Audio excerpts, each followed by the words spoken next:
Second way that we can build is from scratch.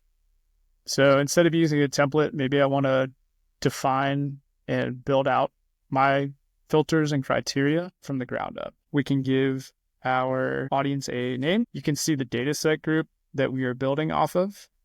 We can add tags and filters to the audience. So if you want to categorize and have folders for how you search for your audiences in the future, it's a great way to categorize them.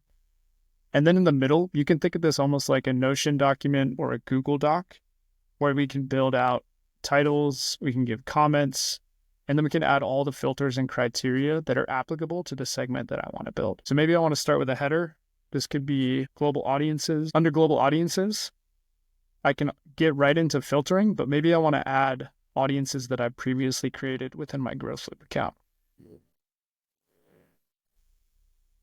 Maybe there's another retail audience that I want to either include or exclude right away. I can set that at the top of my audience build here. In the next section, maybe we want to make another section for C360, golden profiles, whatever you call your unique look at your customer base. Switch this back to filter. And then anything that lives within my customer data set will be available for segmentation.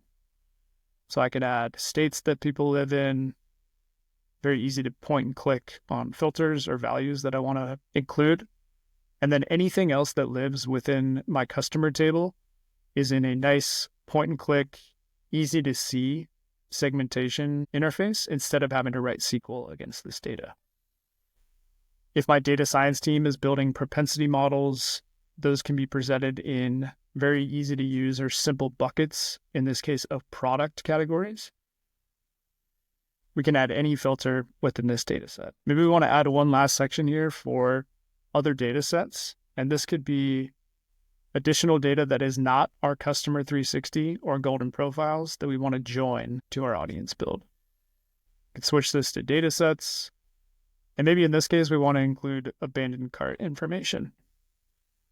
So we can look at any event that happened that's greater than 0. So this is basically saying, give us any abandoned cart event, including customer profile information that matches this criteria. In that abandoned cart data set, any data that's included can be presented here. This could be the number of transactions that happened or the number of items in their transaction. It could be the total transaction value, when the transaction or the cart add occurred, the product type.